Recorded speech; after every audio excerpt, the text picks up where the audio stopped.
अगर आपके पास ये ऑप्शन अवेलेबल हो कि आप एक इकोनॉमी में दो ही गुड्स का प्रोडक्शन कर सकते हैं, तो आप किन दो गुड्स को प्रोड्यूस करना चाहेंगे एंड ये कैसे डिसाइड करेंगे कि किस गुड का प्रोडक्शन कितनी कितनी क्वांटिटी में किया जाए। तो अगर सीधा मुद्दे की बात पर आए तो हमारे आज की क्लास का टॉपिक ऑफ डिस्कशन यही रहने वाला है बच्चे। सो हेलो बच्चों, वेलकम टू अड्डा 24/7। मैं हूं आपके साथ प्रिया और यहाँ पढ़ते हैं आप मेरे साथ economics in a completely simplified manner. और इसी सिंप्लीफाइड मैनर में बच्चे शुरुआत हो चुकी थी हमारी क्लास 11 की इकोनॉमिक्स की, जिसमें हम लोगों ने स्टार्ट कर दिया था हमारे माइक्रो इकोनॉमिक्स का chapter 1, that is introduction to micro economics. और इस इंट्रोडक्शन में हम लोगों ने काफी सारी चीजों से जान पहचान कर ली थी, समझ लिया था। तो हम ऑलरेडी ये सारे टॉपिक्स कवर कर चुके हैं। तो अगर आपने टॉपिक्स नहीं समझे हैं तो भाई जल्दी से इन्हें भी समझ लीजिए, क्योंकि जब इंट्रोडक्शन ही क्लियर नहीं होगा तो आगे आप चीजों को कैसे ही समझेंगे भाई। तो आज हम लोग क्या कवर करेंगे? आज हम देखेंगे production possibility curve and opportunity cost and इस कंफ्यूजन को सॉल्व करेंगे एंड समझेंगे कि ये दोनों चीजें हैं क्या। अब अगेन मैंने आपको जैसा लास्ट क्लास में समझाया था कि जब भी इकोनॉमिक्स में कोई ऐसी चीज आए जो आपको बहुत डिफिकल्ट लगे या आप उसको समझ ना पाए, तो उसके नाम से उस टर्म को एक एक करके समझने की कोशिश कीजिए। तो चलिए फिर फटाफट से समझ लेते हैं कि प्रोडक्शन पॉसिबिलिटी कर्व क्या है। अब मुझे एक बात बताइए, कर्व सुनकर काफी सारे बच्चों को लग रहा है ना कि हम कुछ ग्राफ के बारे में बात करें, हम कुछ मैथ से रिलेटेड चीज के बारे में बात करें। तो आपको बिल्कुल सही लग रहा है बच्चे। कर्व यानी कि हम ग्राफिकल रिप्रेजेंटेशन के बारे में बात कर रहे हैं। किसकी ग्राफिकल रिप्रेजेंटेशन? प्रोडक्शन पॉसिबिलिटी की graphical representation. Ma'am production possibility क्या है? देखिए, हम लोग कह रहे हैं कि हम लोग अपनी इकोनॉमी में सिर्फ दो ही गुड्स का प्रोडक्शन कर सकते हैं, हम ये मान के चल रहे हैं, जबकि हमारी इकोनॉमी में इनफाइनाइट नंबर ऑफ गुड्स का प्रोडक्शन होता है। बट फॉर सिंप्लिसिटी हमने ये माना कि हम सिर्फ दो ही गुड्स का प्रोडक्शन करते हैं। तो प्रोडक्शन से आपने क्या समझा कि हमारी इकोनॉमी में सिर्फ दो ही गुड्स का प्रोडक्शन हो रहा है। अब उस प्रोडक्शन की पॉसिबिलिटी के बारे में हम लोगों को बात करनी है। मैम कैसी पॉसिबिलिटी? बच्चे एक बात बताइए, अगर आपके पास 100 रुपीज है, ओके आपके ही एग्जाम्पल से समझ लेते हैं कि आपके पास अगर 100 रुपीज है, तो आप उस 100 रुपीज में से अगर शर्त ये है कि आप सिर्फ दो ही चीजें कोई खरीद सकते हैं, ठीक है, वो कोई भी दो ही आइटम्स आप खरीद सकते हैं अपने 100 रुपीज का यूज कर। तो एक बात बताइए, मान लीजिए आप 50 रुपीज का यूज करके नोटबुक खरीद लेते हैं और बाकी के 50 रुपीज से आपने चॉकलेट्स खरीद ली। एंड आप ये भी कर सकते हैं कि आप 40 रुपीज की चॉकलेट ले लें, बाकी के 60 रुपीज की नोटबुक्स ले लें। तो आपके पास जब 100 रुपीज अवेलेबल थे, शर्त ये थी कि आप सिर्फ दो ही चीजें खरीद सकते हैं, कोई दो ही आइटम ले सकते हैं। तो आपने डिफरेंट कॉम्बिनेशन चूज करें। सिमिलरली जब हमसे कहा गया कि हमारी इकोनॉमी में दो ही गुड्स का प्रोडक्शन हो सकता है, हम प्रोडक्शन के पॉइंट ऑफ व्यू से बात कर रहे हैं कि जब दो ही गुड्स का प्रोडक्शन हो सकता है तो उनमें भी तो बहुत सारी पॉसिबिलिटीज होंगी कि आप एक गुड का इतना प्रोडक्शन कर लीजिए, दूसरे का इतना, तो ये बन जाता है आपका एक कॉम्बिनेशन। दूसरा कॉम्बिनेशन भी बन सकता है कि आपने कुछ पर्टिकुलर नंबर ऑफ यूनिट्स एक गुड की प्रोड्यूस करी, बाकी आपने दूसरे गुड की यूनिट्स प्रोड्यूस कर ली। तो ये जो भी कॉम्बिनेशंस आप प्रोड्यूस कर सकते हैं दो गुड्स के अपनी इकोनॉमी में, उसी पॉसिबिलिटी के कर्व को हम लोग कह देते हैं प्रोडक्शन पॉसिबिलिटी कर्व। ओके, तो आपको इस नाम से ही समझना है, कर्व, कर्व मतलब ग्राफिकल रिप्रेजेंटेशन। प्रोडक्शन से याद रखिए कि हम अपनी इकोनॉमी में मानकर चल रहे हैं कि दो ही गुड्स का प्रोडक्शन होता है। और पॉसिबिलिटी से आप ये याद कीजिए कि हम कितने कॉम्बिनेशंस अवेलेबल हैं जो हम प्रोड्यूस कर सकते हैं जब हमारे पास सिर्फ दो ही गुड्स के प्रोडक्शन का ऑप्शन अवेलेबल है। तो फटाफट से चलिए फिर इसी चीज को अगर हम लोग समझ लें अपनी डेफिनेशन के थ्रू, ठीक है। तो डेफिनेशन ये कहती है कि production possibility curve is a curve, और मैंने क्या बताया आपको कि ये एक ग्राफिकल रिप्रेजेंटेशन है। किस चीज की ग्राफिकल रिप्रेजेंटेशन है?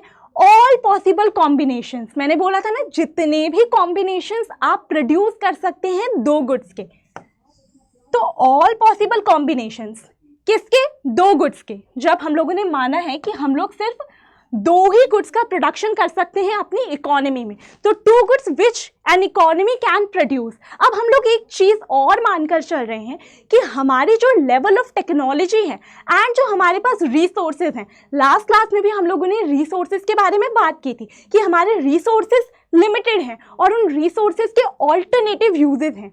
तो हम लोगों ने क्या कहा कि हमने ये भी माना है कि जो हमारे रिसोर्सेज हैं और जो हमारी टेक्नोलॉजी का लेवल है वो दोनों ही फिक्स्ड है, वो हमें गिवन है, हम ये मानकर चल रहे हैं फॉर सिंप्लिसिटी। ठीक है, तो क्या बोला हम लोगों ने, goods which an economy can produce with available technology. ठीक है, तो टेक्नोलॉजी हमने माना कि ये हमें गिवन है and full and efficient use of its given resources. ठीक है, तो हम लोगों ने यहाँ पर क्या क्या समझ लिया कि हमारा production possibility curve graphical representation है किस चीज की, कि भाई हम जब ये कह रहे हैं कि हमारी इकोनॉमी में 2 ही गुड्स प्रोड्यूस हो सकते हैं तो उसके जितने भी पॉसिबल कॉम्बिनेशंस बन सकते हैं उनकी ग्राफिकल रिप्रेजेंटेशन है। और हम ये भी मानकर चल रहे हैं कि हमें लेवल ऑफ टेक्नोलॉजी एंड जो हमारे रिसोर्सेज है वो गिवन है, वो फिक्स्ड हैं। तो यही है आपका प्रोडक्शन पॉसिबिलिटी कर्व, यानी कि प्रोडक्शन की जो भी पॉसिबिलिटीज हैं जब उसको ग्राफिकली हम लोगों ने रिप्रेजेंट कर दिया, उसको शो कर दिया, तो that gives your production possibility curve. ठीक है, अब मैम प्रोडक्शन पॉसिबिलिटी कर्व क्या इतना छोटा टॉपिक है? नहीं, ये तो सिर्फ आपने समझा कि प्रोडक्शन पॉसिबिलिटी कर्व का मीनिंग क्या होता है, अभी बहुत सारी चीजें आपको इसमें समझनी बाकी है। तो प्रोडक्शन पॉसिबिलिटी कर्व में हम सबसे पहले बात करेंगे अजम्पशंस के बारे में, फिर हम लोग प्रोडक्शन पॉसिबिलिटी शेड्यूल कैसे बनता है, एंड अभी मैंने आपसे क्या कहा कि ये हमने सिर्फ प्रोडक्शन पॉसिबिलिटी कर्व की डेफिनेशन देखी है, एक्चुअल में हमने क्या बोला कि production possibility curve graphical representation है, तो हम उस कर्व को भी बनाएंगे, उस कर्व को भी समझेंगे एंड देन लास्ट में हम लोग बात करेंगे इसके फीचर्स के बारे में। तो देखिए, सबसे पहले अजम्पशन क्या है, अगर मैं आपसे ये कहूं कि आपकी डेफिनेशन ने ही आपकी आधी से ज्यादा अजम्पशंस आपको बता दी हैं। हाँ जी, लॉजिक आपको डेफिनेशन पहले समझाने का यही है। मैं चाहती तो आपको पहले अजम्पशंस भी बता सकती थी, लेकिन फिर आप अजम्पशंस को रट रहे होते, क्योंकि अभी आप ऑलरेडी डेफिनेशन समझ चुके हैं तो आपके लिए अजम्पशन समझना डिफिकल्ट नहीं होने वाला है। तो फटाफट से देख लेते हैं। देखिए, हम लोगों ने क्या क्या अज्यूम करा था, आप डेफिनेशन से ही चले। डेफिनेशन में मैंने आपसे क्या क्या अज्यूम करने के लिए कहा था, ये नहीं कहा मैंने कि हमारे पास 2 ही गुड्स हैं, मैम बिल्कुल कहा आपने। तो हमने ये माना था कि हमारे पास 2 ही गुड्स हैं। ठीक है, मैंने आपको बताया ना कि गुड्स हम 2 से ज्यादा प्रोड्यूस करते हैं, बहुत सारे गुड्स प्रोड्यूस करते हैं, लेकिन सिंप्लिसिटी के लिए हम लोग ये अज्यूम कर चलते हैं, ये मान कर चलते हैं कि 2 ही गुड्स का प्रोडक्शन हो रहा है। सो फर्स्ट अजम्पशन इज कि only 2 goods are produced. Okay, वो कोई भी 2 गुड्स हम लोग आगे अज्यूम कर लेंगे। देन है रिसोर्सेज आर गिवन, ये भी मैंने आपको बताया कि हमें मानना है कि हमारे रिसोर्सेज गिवन हैं। और क्या गिवन है मानना था हमें? टेक्नोलॉजी। तो ये भी आपकी एक अजम्पशन बन गई कि टेक्नोलॉजी भी गिवन है। फिर resources are fully and efficiently employed, यानी कि जो भी हमारे पास रिसोर्सेज अवेलेबल हैं जिनका हम लोग यूज करेंगे और प्रोडक्शन करेंगे हम अपने इन दोनों गुड्स का, उनका जो भी बेस्ट यूज हो सकता था, जिस भी तरीके से उनका एफिशिएंट यूज हो सकता था, हम उसी तरीके से कर रहे हैं, हम ये मानकर चलते हैं। ठीक है, that resources are fully and efficiently employed, उनका बेस्ट यूज हो रहा है। And last one is that resources are not equally efficient in production of all goods, यानी कि ऐसा हो सकता है कि जो रिसोर्सेज हैं अगर उनको एक पर्टिकुलर गुड के प्रोडक्शन में लगाया जाए तो वो हमें ज़्यादा अच्छे रिजल्ट दे रहे हो, ज़्यादा अच्छा प्रोडक्शन हो रहा हो, ज़्यादा हाई प्रोडक्शन हो रहा हो कंपेयर टू अगर हम उसको दूसरे गुड के प्रोडक्शन में यूज़ कर रहे हैं। ऐसा हमारे अंदर भी होता है। ऐसा आपने नोटिस भी किया होगा कि कुछ सब्जेक्ट्स में आपकी पकड़ बहुत अच्छी होती है, उसमें आप बहुत इजीली बहुत अच्छे मार्क्स स्कोर कर लेते हैं। ठीक है, लेकिन कोई एक ऐसा सब्जेक्ट होता है जिसमें आप बहुत एफर्ट्स भी लगाते हैं, आपके स्कोर आ जाते हैं, लेकिन आप उतना अचीव नहीं कर पाते जितना आप दूसरे सब्जेक्ट में कर रहे होते हैं। तो रिसोर्सेज का भी बस यही हाल है कि रिसोर्सेज में भी ऐसा होता है कि कुछ गुड्स के प्रोडक्शन में हो सकता है कि वो ज़्यादा अच्छा प्रोडक्शन कर रहे हो, ज़्यादा हाई प्रोडक्शन कर रहे हो, और दूसरे गुड के कंपैरिजन में अगर हम देखें तो वहाँ उतना हाई प्रोडक्शन ना हो रहा हो। Okay, so resources are not equally efficient, यानी कि वो इक्वली एफिशिएंट नहीं है सभी गुड्स के प्रोडक्शन में। तो यहां पर हो जाती हैं आपकी क्या अजम्पशंस, और अजम्पशंस याद करना बिल्कुल भी डिफिकल्ट नहीं था क्योंकि हम डेफिनेशन से ही सब कुछ लेकर चले थे। तो एक तरीका आप याद कर लीजिए कि आप डेफिनेशन को समझ लीजिए, डेफिनेशन को याद कर लीजिए और अजम्पशंस आपकी अपने आप वहां पर हो जाएंगी। ठीक है, फिर हमने क्या कहा था कि हम फीचर्स के बाद क्या देखने वाले हैं? Production possibility schedule. मैम ये प्रोडक्शन पॉसिबिलिटी स्केड्यूल क्या है? कभी आप प्रोडक्शन पॉसिबिलिटी कर्व बोल रहे हो, कभी आप प्रोडक्शन पॉसिबिलिटी स्केड्यूल बोल रहे हो।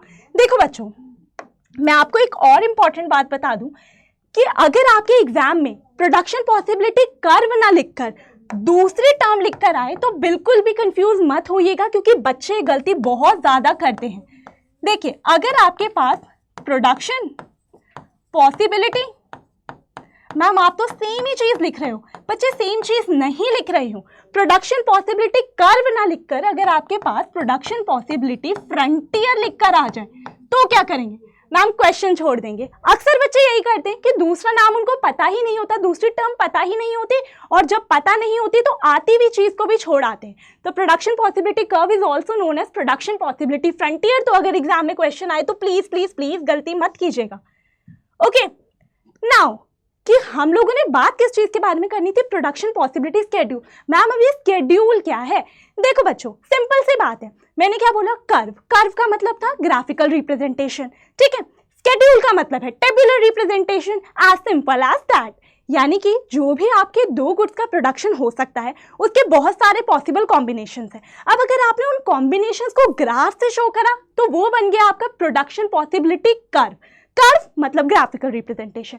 लेकिन अगर आपने उसी चीज को टेबुलर फॉर्म में शो कर दिया, आपने उसको टेबल के थ्रू शो कर दिया कि हमारे पास ये दो गुड्स हम प्रोड्यूस कर रहे हैं और इसके ये पॉसिबल कॉम्बिनेशंस अवेलेबल है, तो आपने जब उसको रिटन फॉर्म में, टेबुलर फॉर्म में शो कर दिया तो वो बना देता है आपका प्रोडक्शन पॉसिबिलिटी स्केड्यूल। ओके, तो ये क्या है? टेबुलर रिप्रेजेंटेशन कह सकते हैं आपकी प्रोडक्शन पॉसिबिलिटी की। मैम वो तो ठीक है, ये कैसा अजीब सा टेबल है, कुछ समझ ही नहीं आ रहा है। तो चलिए बच्चे अब इसी को समझते हैं और बहुत ही बढ़िया तरीके से समझते हैं। देखिए, हम लोगों ने क्या बोला कि हम लोग प्रोडक्शन पॉसिबिलिटी कर्व या प्रोडक्शन पॉसिबिलिटी स्केड्यूल का मतलब क्या है? आप सिर्फ अभी प्रोडक्शन पॉसिबिलिटी पर फोकस कीजिए, और स्केड्यूल का मतलब है कि हम लोग अभी टेबुलर रिप्रेजेंटेशन देख रहे हैं, ठीक है। तो प्रोडक्शन पॉसिबिलिटी का मीनिंग हमने क्या देखा? हम दो गुड्स प्रोड्यूस कर रहे थे। चलिए फिर दो गुड्स प्रोड्यूस करवा लेते हैं। कौन कौन से? एक है आपका व्हीट, हमने कहा कि हम व्हीट का प्रोडक्शन कर रहे हैं, और हम लोग कॉटन का प्रोडक्शन कर रहे हैं। तो अब हम लोगों ने दो गुड्स बता दिए बिल्कुल पर्टिकुलरली कि हम कौन से प्रोड्यूस कर रहे हैं। हमने माना एक गुड है व्हीट, दूसरा गुड है कॉटन, ठीक है। पहली कंफ्यूजन सॉल्व हो गई कि वो दो गुड्स कौन से हैं, उनका नाम रिवील कर दिया है अब हम लोगों ने। अब हम लोगों ने क्या बोला था कि अब दो गुड्स हैं, उनके हम बहुत सारे पॉसिबल कॉम्बिनेशंस को प्रोड्यूस कर सकते हैं जब हमने अपने सारे गिवन रिसोर्सेज एंड टेक्नोलॉजी को लगाया है तो, ठीक है। अब एक बात बताइए, हम लोग कौन कौन से कॉम्बिनेशंस को प्रोड्यूस कर सकते हैं? अगर हम उसको लिख दें तो कैसा रहेगा? देखिए, हमने कहा कि एक कॉम्बिनेशन ये हो सकता है, हमने नाम दे दिया कि ए कॉम्बिनेशन है, तो ए कॉम्बिनेशन है यानी कि आप कह सकते हैं प्रोडक्शन पॉसिबिलिटी है या कॉम्बिनेशन है। कैसा कॉम्बिनेशन है कि आपने व्हीट को कितना प्रोड्यूस करा, आपने कॉटन को कितना प्रोड्यूस करा। तो सबसे पहले हम लोग ये मानकर चलते हैं कि हमने दो गुड्स का प्रोडक्शन करना था, हमने सारे रिसोर्सेज, सारी टेक्नोलॉजी लगा दी, लेकिन हम लोगों ने सोचा कि व्हीट का प्रोडक्शन करते ही नहीं है, तो हमने व्हीट का प्रोडक्शन 0 टन्स किया। मतलब कि हमने व्हीट प्रोड्यूस ही नहीं किया बिल्कुल भी, और हम लोगों ने सारे रिसोर्सेज, सारी टेक्नोलॉजी लगाकर सिर्फ कॉटन का प्रोडक्शन किया। तो उस सिचुएशन में हमने व्हीट को 0 प्रोड्यूस किया, लेकिन हमने कॉटन के 15 टन्स को प्रोड्यूस कर लिया है, ठीक है। अब ये तो एकदम एक्सट्रीम सिचुएशन हो गई। अब दूसरी एक्सट्रीम सिचुएशन ये भी तो हो सकती है कि आप कहें कि हम व्हीट का प्रोडक्शन कर लेते हैं सारे रिसोर्सेज, सारी टेक्नोलॉजी लगाकर, और हम लोग कॉटन का प्रोडक्शन ना करें, सिर्फ व्हीट के ही साथ क्यों ना इंसाफी हो, है ना। तो हमने कहा कि व्हीट का प्रोडक्शन हम लोग अगर सारे रिसोर्सेज, सारी टेक्नोलॉजी लगाकर करते हैं तो वो कुछ 5 टन्स का प्रोड्यूस हो सकता है, ठीक है। और उस सिचुएशन में हम लोगों ने कॉटन का प्रोडक्शन बिल्कुल भी नहीं करा, सब कुछ यूज करा और सिर्फ व्हीट प्रोड्यूस करा। ये तो हो गए 2 एक्सट्रीम केस। कैसे? कि आपने सब कुछ यूज करा और सिर्फ एक सिचुएशन में आपने कॉटन प्रोड्यूस करी, व्हीट प्रोड्यूस नहीं करा। दूसरा एक्सट्रीम कि आपने सिर्फ और सिर्फ व्हीट प्रोड्यूस करी सब कुछ लगाकर, और आपने बिल्कुल भी कॉटन को प्रोड्यूस नहीं करा। ओके, अब बीच में भी तो बहुत सारे पॉसिबल कॉम्बिनेशंस बन सकते हैं। फॉर एग्जाम्पल, आपने कहा चलो एक काम करते हैं, थोड़ा व्हीट प्रोड्यूस कर लेते हैं, थोड़ा कॉटन प्रोड्यूस कर लेते हैं। तो आपने 1 टन व्हीट प्रोड्यूस कर लिया, आपने 14 टन कॉटन प्रोड्यूस कर ली, ठीक है। आपने एक कॉम्बिनेशन ये चूज करा, एक प्रोडक्शन पॉसिबिलिटी ये बनी, हमने इसे कह दिया बी। ओके, तो ये हो गया आपका बी कॉम्बिनेशन या B production possibility.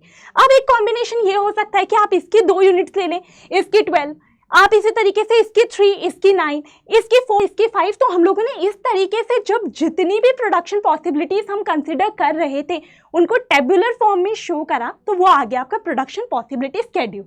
Okay, I hope आपको प्रोडक्शन पॉसिबिलिटी स्केड्यूल अभी क्लियर होगा। अब मैंने आपसे क्या कहा कि कर्व मतलब हम इसी चीज को ग्राफिकली शो कर रहे होंगे। तो एक काम करते हैं कि ये जो हमारी टेबुलर रिप्रेजेंटेशन थी हमारे प्रोडक्शन पॉसिबिलिटी की, जिसमें हमने लिखकर बताया कि हम लोग क्या क्या प्रोड्यूस कर सकते हैं अपनी 2 गुड्स का, तो उसी को अगर हम लोग ग्राफ के थ्रू अभी शो करें, ग्राफ के थ्रू समझे तो कैसा रहेगा। चलिए फिर बढ़िया तरीके से एकदम इसको बनाते हैं, देखते हैं। अब मैम ये बनेगा कैसे, देखिए इसको बनाने का तरीका भी समझते हैं और देखते भी हैं। सबसे पहले कौन सा एक्सिस है, 11th क्लास में आ गए हो है ना, अब तो इतना तो याद होगा ही, पता भी होगा बढ़िया तरीके से एकदम। तो ये आपका कौन सा एक्सिस है, ये है आपका y एक्सिस। ओके, ये कौन सा एक्सिस है मैम, ये x एक्सिस है। हमें सब कुछ याद है, बढ़िया बात है आपको याद है। तो अब हम लोगों ने x एक्सिस पर एक गुड को लेना है, ठीक है, हम लोग एक गुड को लेंगे। हमने लेट से हमने कहा कि हम लोगों ने एक गुड को लिया, गुड 1 को ले लिया, और हम लोगों ने यहाँ पर ले लिया है हमारे गुड 2 को, ठीक है। अब हमारे दोनों गुड्स कौन कौन से हैं, हमारे दोनों गुड्स हैं हमारे कॉटन एंड व्हीट। तो लेट्स से कि हम लोगों ने इस गुड 1 को ना लिखकर उस गुड 1 का अगर नाम लिख दिया, तो हम लोगों ने यहाँ पर लिख दिया लेट्स से कॉटन, या फिर चलिए हम लोग यहाँ पर ले लेते हैं व्हीट। हम लोगों ने यहाँ पर ले लिया है व्हीट, ओके, हमने यहाँ पर ले लिया है व्हीट एंड हम लोगों ने यहाँ पर ले लिया है हमारा कॉटन। गुड 2 की जगह पर हमने लिख दिया कि हम कॉटन को प्रोड्यूस कर रहे हैं, ठीक है। अब हम लोगों ने क्या क्या कॉम्बिनेशंस लिए थे, सबसे पहले कि हमने 0 टन्स व्हीट प्रोड्यूस करा है और हम लोगों ने पूरा का पूरा कॉटन प्रोड्यूस कर दिया है। तो चलिए फिर हम लोग ले लेते हैं इसको 0, 1, 2, 3, 4, 5 एंड बाकी कॉटन के लिए हमारे पास क्या क्या है, 3 है, 6 है, 9 है, हमारे पास 12 है एंड हमारे पास 15 है। इस तरीके से हम इसको प्लॉट करेंगे, ग्राफिकल रिप्रेजेंटेशन निकालेंगे। अब सबसे पहले हमने क्या कहा कि हमने 0 यूनिट्स प्रोड्यूस करी अपनी व्हीट की और सब कुछ यूज कर हमने 15 टन्स अपना कॉटन प्रोड्यूस करा, ठीक है। तो हम लोग कहाँ पर पहुंच गए, हम लोग इस पॉइंट पर पहुंच गए, 0 प्रोडक्शन हुआ व्हीट का और बाकी सब कुछ हम लोगों ने कॉटन प्रोड्यूस करा।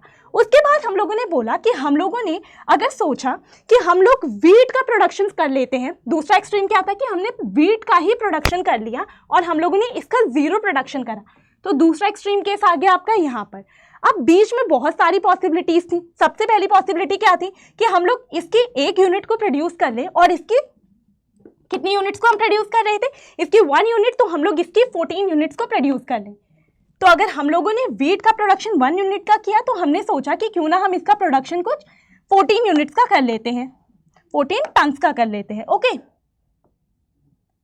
फिर हम लोगों ने बोला कि अगर हम इसका 2 यूनिट्स का प्रोडक्शन करते हैं तो इसका 12 कर लेते हैं। तो हम लोगों ने अगर यहाँ पर इसकी 2 यूनिट्स प्रोड्यूस करी, तो हम लोगों ने इसकी 12 यूनिट्स प्रोड्यूस कर ली, 2 and 12, ओके। फिर हम लोगों ने बोला कि हम अगर इसकी 3 यूनिट्स प्रोड्यूस कर रहे हैं तो उसकी 9 कर लेते हैं। तो हम लोगों ने अगर इसकी 3 यूनिट्स प्रोड्यूस करी, तो हम लोगों ने इसके यहाँ पर 9 यूनिट्स प्रोड्यूस कर ली। सिमिलरली हम लोगों ने बोला कि अगर हम इसकी 4 यूनिट्स प्रोड्यूस कर रहे हैं तो इसकी हम लोग 5 यूनिट्स प्रोड्यूस कर लेते हैं। यही सारे कॉम्बिनेशंस थे, A, B, C, D, E, F, हम लोगों ने 6 कॉम्बिनेशंस बनाए और हमारे पास भी 1, 2, 3, 4, 5, 6 कॉम्बिनेशंस आ चुके हैं, ठीक है। सबसे पहला कॉम्बिनेशन A, देन हमारे पास हो गया B, देन ये है C, देन ये है D एंड ये है E एंड ये हो गया आपका F। और अगर मैं इन सारे पॉइंट्स को ज्वाइन कर दूं बच्चे, तो आप देखेंगे कि कुछ इस तरीके का ये जो ग्राफ है ना हमारे पास निकल कर आ रहा है। तो ये किस तरीके से बन रहा है, अगर हम लोग एक बढ़िया डायग्राम में देखें कि इसकी शेप ना कुछ ऐसी सी आ रही है, राइट, इसकी शेप कुछ इस तरीके से आ रही है और जो ये शेप निकल कर आ रही है यही आपका प्रोडक्शन पॉसिबिलिटी कर्व, ओके। तो हम लोगों ने प्रोडक्शन पॉसिबिलिटी कर्व का ग्राफिकल रिप्रेजेंटेशन समझ लिया, कर्व बनता कैसे है हम लोगों ने देख लिया। तो एक कर्व कुछ इस तरीके से बना और हमने क्या कहा था कि पॉसिबल कॉम्बिनेशन शो कर रहा होता है जब हम अपनी इकोनॉमी में 2 ही गुड्स को प्रोडक्शन कर रहे होते हैं। सो हम लोग 2 ही गुड्स का तो प्रोडक्शन कर रहे हैं, हम व्हीट प्रोड्यूस कर रहे हैं, हम कॉटन प्रोड्यूस कर रहे हैं एंड इसने इन सारे पॉसिबल कॉम्बिनेशंस को भी शो कर दिया ए से लेकर एफ तक, जो हम लोग कंसीडर कर रहे थे कि हम अपने दोनों गुड्स को इतनी इतनी क्वांटिटी में प्रोड्यूस कर लेते हैं। ठीक है, तो इसकी अल्टीमेट शेप कुछ इस तरीके से दिखने वाली है कि वाई एक्सिस है, ये आपका एक्स एक्सिस है, यहाँ पर आपका वीट है एंड यहाँ पर आपका कॉटन है। ओके, सो हम लोगों ने इसको समझ लिया है। अब बात कर लेते हैं हम लोग कि हम लोगों ने क्या क्या देखना था। हमने अजम्पशंस देखनी थी, मैम हमें समझ आ गई। हमें स्केड्यूल एंड कर्व देखना था, तो स्केड्यूल मतलब टेबुलर रिप्रेजेंटेशन, कर्व मतलब ग्राफिकल रिप्रेजेंटेशन, एंड लास्ट में बचते हैं आपके फीचर्स। चलिए फिर फीचर्स भी देख लेते हैं। अब फीचर्स कुछ भी नहीं है, प्रोडक्शन पॉसिबिलिटी कर्व के फीचर्स का मतलब सिर्फ इतना है कि जब आपने एक कर्व बनाया तो आपने क्या ऑब्जर्व करा, क्या आप इसके कैरेक्टरिस्टिक्स नोट कर पा रहे हैं या फिर नोटिस कर पा रहे हैं, क्या आपको इसको देखकर समझ में आ रहा है। तो देखिए, जब हम लोग अपने प्रोडक्शन पॉसिबिलिटी कर्व बना रहे हैं, हमने ये बनाया अपना प्रोडक्शन पॉसिबिलिटी कर्व, राइट। और हमारा प्रोडक्शन पॉसिबिलिटी कर्व कुछ कैसा निकल कर आया, हमने कहा कि हमारा प्रोडक्शन पॉसिबिलिटी कर्व कुछ ऐसा निकल कर आया, जिसमें ये थी हमारी वाई एक्सिस, ये थी हमारी एक्स एक्सिस, और यहाँ पर हम लोगों ने लिया था अपना वीट। हमने माना था कि एक गुड जो हम प्रोड्यूस कर रहे हैं वो वीट है और जो दूसरा गुड हम प्रोड्यूस कर रहे हैं वो कॉटन है। ठीक है, अब मुझे एक बात बताइए कि क्या आपको एक कर्व डाउनवर्ड स्लोपिंग नहीं दिख रहा है? तो पहला फीचर आपके प्रोडक्शन पॉसिबिलिटी कर्व का यही बन जाता है कि ये डाउनवर्ड स्लोपिंग है, लेफ्ट टू राइट, यानी कि कुछ इस तरीके से जाता है, ये डाउनवर्ड स्लोप करता है, ये नीचे की तरफ को जाता है। ओके, तो पहला फीचर यही हो जाता है आपका कि डाउनवर्ड स्लोपिंग है। लेकिन लॉजिक क्या है, क्यों ये डाउनवर्ड स्लोपिंग ही है? मुझे एक बात बताइए कि डाउनवर्ड स्लोपिंग क्या है? इस वजह से आपको नहीं लगता है कि आप अगर एक गुड के प्रोडक्शन को इंक्रीज करते हैं, क्योंकि आपके पास रिसोर्सेज एंड टेक्नोलॉजी गिवन है और आप दो गुड्स का ही प्रोडक्शन कर सकते हैं, तो जब भी आप एक गुड के प्रोडक्शन को इंक्रीज करेंगे तो आपके दूसरे गुड का प्रोडक्शन आपको रिड्यूस करना ही पड़ेगा। चलिए फिर हम लोग इस बात को देख भी लेते हैं कि सच भी है या नहीं। मुझे एक बात बताइए, जब हम लोगों ने वीट के प्रोडक्शन को इंक्रीज करा, हम 0, 1, 2, 3, 4, 5, हम लोगों ने जब वीट का प्रोडक्शन जैसे जैसे धीरे धीरे बढ़ाया, क्या कॉटन का प्रोडक्शन हम लोगों को कम नहीं करना पड़ा ना कि वीट को बढ़ाएंगे तो हमें कॉटन के प्रोडक्शन को कम करना पड़ेगा। तो इसी वजह से हमारा जो प्रोडक्शन पॉसिबिलिटी कर्व है बच्चे, वो डाउनवर्ड स्लोपिंग है कि एक के प्रोडक्शन को बढ़ाओ कोई प्रॉब्लम नहीं है, लेकिन दूसरे के प्रोडक्शन को फिर आपको कम करना पड़ेगा। जैसा हम लोगों ने एग्जाम्पल भी लिया था कि आपके पास 100 ही रुपीज़ हैं, अगर आप चॉकलेट ज़्यादा खरीदेंगे तो आपको नोटबुक्स कम खरीदनी ही पड़ेंगी। तो सेम चीज़ यहाँ पर भी अप्लाई होती है प्रोडक्शन में कि आप एक का प्रोडक्शन अगर बढ़ाना चाहते हैं तो आपको दूसरे का प्रोडक्शन कम करना ही पड़ेगा। ओके, तो हमने कहा कि डाउनवर्ड स्लोपिंग है, तो एक फीचर क्या हो गया कि जो हमारा प्रोडक्शन पॉसिबिलिटी कर्व है वो डाउनवर्ड स्लोपिंग है। अब डाउनवर्ड स्लोपिंग अगर आपको एक्सप्लेन करना है तो आप लिखेंगे कैसे? देखिए, डाउनवर्ड स्लोपिंग का मतलब है it is downward sloping from left to right. जब आप इसको ड्रॉ कर रहे हैं, लेफ्ट टू राइट का मीनिंग क्या है? ये डाउनवर्ड स्लोप कर रहा है, पहले ऊपर है फिर नीचे जा रहा है, तो लेफ्ट से राइट में जाते हुए ये डाउनवर्ड स्लोप कर रहा है। ओके, तो it is downward sloping from left to right. It is so because to produce more of one good, एक गुड का प्रोडक्शन ज्यादा करने के लिए economy must produce less quantity of other good. दूसरी गुड की जो क्वांटिटी है उसको रिड्यूस करना ही पड़ेगा, उसका प्रोडक्शन कम करना ही पड़ेगा। Okay ma'am, first feature clear हो गया। सेकेंड समझा दीजिए हमें कि ये क्या है, ताकि हमारा प्रोडक्शन पॉसिबिलिटी कर्व का टॉपिक पूरा हो सके। देखिए, कॉनकेव टू द ओरिजिन है। मैम कॉनकेव, ऐसा तो कुछ साइंस में पढ़ा था हम लोगों ने कि कॉनकेव एंड कॉन्वेक्स लेंस होते हैं। आप कहाँ इकोनॉमिक्स में कॉनकेव ले आए? चलिए बच्चे, इकोनॉमिक्स में भी कॉनकेव एंड कॉन्वेक्स होता है। तो एक कॉनकेव क्या है? देखिए, कॉनकेव टू द ओरिजिन होने का मतलब ये है कि जो ये आपका ग्राफ है, आप अगर इसके शेप देखें, हमने कहा कि डाउनवर्ड स्लोपिंग, इसके शेप कुछ इस तरीके की है।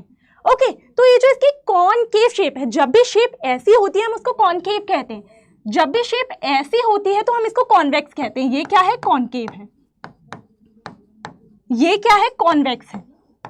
और हमने कहा कि जो हमारा प्रोडक्शन पॉसिबिलिटी कर्व है उसकी शेप कुछ इस तरीके से बनती है, तो ये कॉनकेव है।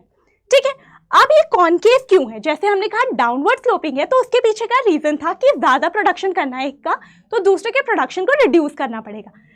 अब हम समझ लेते हैं कि कॉनकेव टू द ओरिजिन क्यों है।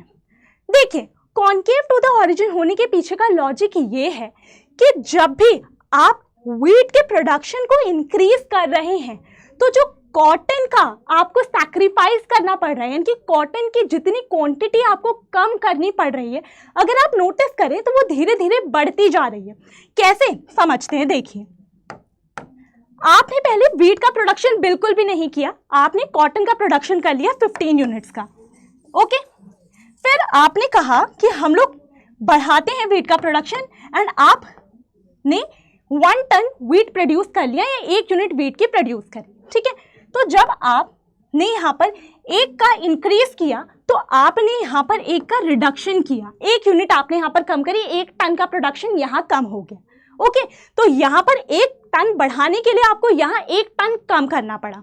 ठीक है, अब जब आपने कहा कि चलो 1 यूनिट और बढ़ा देते हैं, 1 टन का प्रोडक्शन और बढ़ा देते हैं, तो जब आप 1 से 2 पर गए तो आपने यहाँ पर क्या नोटिस किया कि आपको फिर से कॉटन के प्रोडक्शन को रिड्यूस करना पड़ा, लेकिन इस बार जो रिडक्शन आया है वो 2 यूनिट्स का है।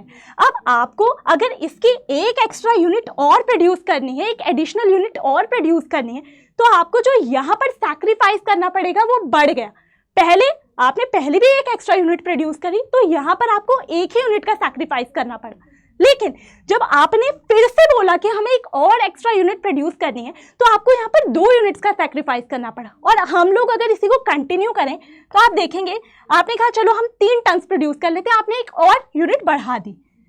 तो अब यहाँ पर अगर आप देखें तो आपको 3 टन ऑफ कॉटन को सैक्रिफाइस करना पड़ा, यानी कि अब आप 3 टन कॉटन नहीं प्रोड्यूस कर रहे हैं, उसके बदले आप 1 टन एक्स्ट्रा व्हीट का प्रोडक्शन कर रहे हैं। फिर और आगे देखें तो आपने कहा चलो 1 टन और बढ़ा देते हैं व्हीट का प्रोडक्शन, तो फिर जो आपका सैक्रिफाइस है वो और ज्यादा बढ़ गया है, ये 4 टन का हो गया है। और सिमिलरली जब आपने कहा कि 1 और यूनिट बढ़ा देते हैं, 1 टन और प्रोड्यूस कर लेते हैं, तो यहाँ पर जो सैक्रिफाइस है वो 5 यूनिट्स का हो गया है।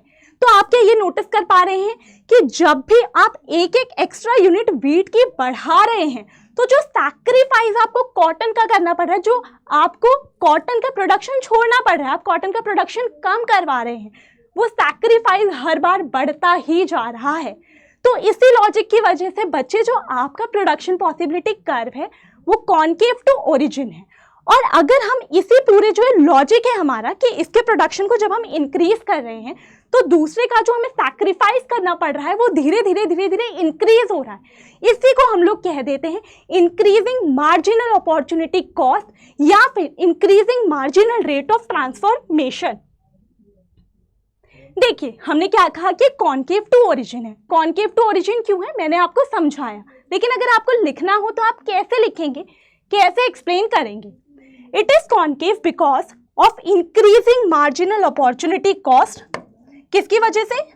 इंक्रीजिंग मार्जिनल अपॉर्चुनिटी कॉस्ट, या फिर जिसे हम कहते हैं increasing MRT. MRT is marginal rate of transformation. ठीक है, तो जो मैंने आपको लॉजिक समझाया कि जब आप 1 गुड की एक्स्ट्रा यूनिट्स प्रोड्यूस करना चाहते हैं, यानी कि आप उसकी मार्जिनल इकोनॉमिक्स में एडिशनल को ही मार्जिनल कह देते हैं, तो जब आप मार्जिनल प्रोडक्शन करना चाहते हैं, उसकी एक्स्ट्रा यूनिट प्रोड्यूस करने जाते हैं, तो दूसरे गुड का जो आपको सैक्रिफाइस करना पड़ता है वो धीरे धीरे बढ़ रहा होता है। तो हमने कहा कि मार्जिनल अपॉर्चुनिटी कॉस्ट जो है, यानी कि जो एडिशनल यूनिट, मार्जिनल का मतलब जो आपने 1 गुड की एडिशनल यूनिट जब प्रोड्यूस करी, तो जो अपॉर्चुनिटी कॉस्ट है, यानी कि जो आपको दूसरे गुड का सैक्रिफाइस करना पड़ा, वो धीरे धीरे इंक्रीज हो रहा है। यही तो हो रहा था, अगर आपने अच्छे से नोटिस किया हो तो हम लोगों ने बोला यही तो यहाँ पर चीज आप ऑब्जर्व कर पाए हैं। क्या ऑब्जर्व करा कि जैसे जैसे आपने इसके प्रोडक्शन को मार्जिनली इंक्रीज करा, यानी कि एडिशनल यूनिट्स इसके प्रोड्यूस करते गए, तो यहाँ पर जो आपको सैक्रिफाइस करना पड़ रहा था वो इंक्रीज हो रहा था, और इसी लॉजिक को हम लोग कह देते हैं मार्जिनल अपॉर्चुनिटी कॉस्ट या मार्जिनल रेट ऑफ ट्रांसफॉर्मेशन। और इसी कारण से आपका जो प्रोडक्शन पॉसिबिलिटी कर्व है बच्चे, वो होता है कॉनकेव टू दी ओरिजिन। तो यही है 2 फीचर्स आपके, क्या क्या? एक ये डाउनवर्ड स्लोपिंग है, फटाफट से बताओ डाउनवर्ड स्लोपिंग क्यों है? डाउनवर्ड स्लोपिंग है क्योंकि एक का प्रोडक्शन इंक्रीज करना है तो दूसरे के प्रोडक्शन को रिड्यूस करना पड़ेगा। और कॉन्केव टू ओरिजिन क्यों है? क्योंकि जब हम ऐसा कर रहे हैं कि एक के प्रोडक्शन को इंक्रीज करने के लिए दूसरे का प्रोडक्शन रिड्यूस कर रहे हैं, तो उस दूसरे के प्रोडक्शन में धीरे धीरे क्या होगा कि जो आपको सैक्रिफाइस करना पड़ेगा इसका एडिशनल प्रोडक्शन करने के लिए, दूसरे गुड का जो आपको सैक्रिफाइस करना होगा वो धीरे धीरे धीरे इंक्रीज होता है, और यही चीज कहलाती है आपकी मार्जिनल अपॉर्चुनिटी कॉस्ट। ओके, चलिए अब हम लोग एक चीज और समझ लेते हैं कि हमने मार्जिनल अपॉर्चुनिटी कॉस्ट को समझ तो लिया, आप उसको डिफाइन किस तरीके से करते हैं एक बार इसको भी बढ़िया तरीके से देख लेते हैं। तो मार्जिनल अपॉर्चुनिटी कॉस्ट या फिर जिसे आप मार्जिनल रेट ऑफ ट्रांसफॉर्मेशन भी कहते हैं MRT, और इसे आप शॉर्ट में लिख देते हैं MOC। तो ये क्या है? देखिए, marginal opportunity cost of a particular good is the amount of other good which is sacrificed, यानी कि जो एक गुड है उसका जितना हमने अमाउंट सैक्रिफाइस किया to produce an additional unit of that particular good. ठीक है, तो यानी कि एक पर्टिकुलर गुड की एक्स्ट्रा यूनिट प्रोड्यूस करने के लिए, उसकी एडिशनल प्रोडक्शन के लिए, उसकी मार्जिनल प्रोडक्शन के लिए हम लोगों ने दूसरे गुड का जितना सैक्रिफाइस करा वही है आपका मार्जिनल अपॉर्चुनिटी कॉस्ट। ओके, तो हम लोगों को अगर इसको निकालना हो तो हम निकालते किस तरीके से? इसको कैलकुलेट करने का भी मेथड है। तो मार्जिनल अपॉर्चुनिटी कॉस्ट को हम कैसे निकालते हैं? Units of one good sacrificed, हम लोगों ने एक गुड का कितना सैक्रिफाइस किया, अपॉन में more units of other good produce, दूसरे गुड की हम लोगों ने कितनी एक्स्ट्रा यूनिट प्रोड्यूस करी जब हमने पहले वाले को सैक्रिफाइस किया है। चलिए फिर इसको भी हम लोग वापस से देख लेते हैं। तो हम लोगों ने यहाँ पर कुछ अपने लिए वैल्यूज रखी थी। हम लोगों ने कहा था कि हमने 0 टन्स ऑफ व्हीट प्रोड्यूस करा, 15 टन्स कॉटन प्रोड्यूस करा। फिर हमने कहा कि हम लोगों ने 1 टन व्हीट प्रोड्यूस कर दिया, हम लोगों ने इंक्रीज कर दिया, तो यहाँ पर हम लोगों ने 14 टन्स कॉटन प्रोड्यूस करा। फिर हमने कहा कि और बढ़ा देते हैं, 2 टन्स व्हीट प्रोड्यूस कर रहे हैं, तो यहाँ पर हम लोगों ने 12 टन्स कॉटन को प्रोड्यूस करा। फिर हमने कहा कि 1 यूनिट और बढ़ा देते हैं, तो हमने 3 टन्स व्हीट प्रोड्यूस करा, तो यहाँ पर हम लोगों ने 9 टन्स कॉटन प्रोड्यूस करा। फिर और बढ़ाया तो हमने 4 टन्स प्रोड्यूस करा, और यहाँ पर हम लोगों ने 5 टन्स।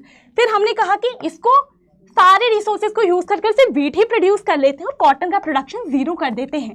अब अगर मैं कहूं कि हम लोगों को निकालना है मार्जिनल अपॉर्चुनिटी कॉस्ट, तो मार्जिनल अपॉर्चुनिटी कॉस्ट क्या थी? हम लोगों ने एक गुड का कितना सैक्रिफाइस किया। तो मैंने भी आपको क्या एक्सप्लेन करा था?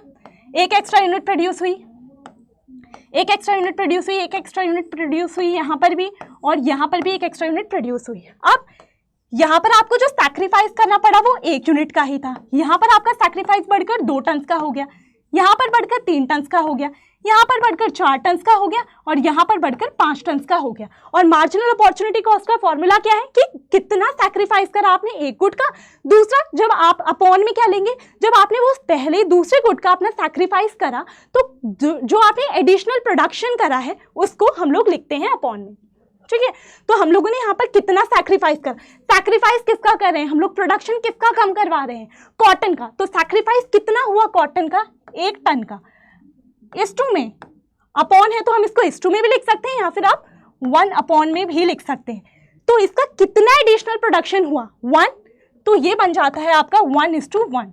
ओके, देन नेक्स्ट इज कि हम लोगों ने यहाँ पर बोला कि अब हम लोगों ने कितना सैक्रिफाइस करा। अब यहाँ पर देखिए तो कितना सैक्रिफाइस करा हम लोगों ने? यहाँ पर हम लोगों ने सैक्रिफाइस कर दिया आपके 2 यूनिट्स का, 2 टन्स का। और जब हम इसका 2 टन्स का सैक्रिफाइस कर रहे हैं तो हम व्हीट को कितना एडिशनल प्रोड्यूस कर पा रहे हैं? That is 1। ओके, सिमिलरली अब हम लोगों ने फिर कितना सैक्रिफाइस करा? जब हम 12 टन से 9 टन्स पर आ गए तो हम लोगों ने 3 टन्स का सैक्रिफाइस करा है, और ये करने पर भी यहाँ पर एक एक्स्ट्रा यूनिट को हम प्रोड्यूस कर पाए। सिमिलरली हम लोगों ने 4 टन्स का करा सैक्रिफाइस, तो हम लोग 1 यूनिट प्रोड्यूस कर पाए हैं। और सिमिलरली जब हम लोगों ने 3 टन से 4 टन्स पर गए, फिर हम लोगों ने 4 टन्स का जब करा, एंड जब हम लोगों ने 5 टन्स का करा तो भी हम लोग इसकी एक एडिशनल यूनिट को प्रोड्यूस कर पा रहे हैं।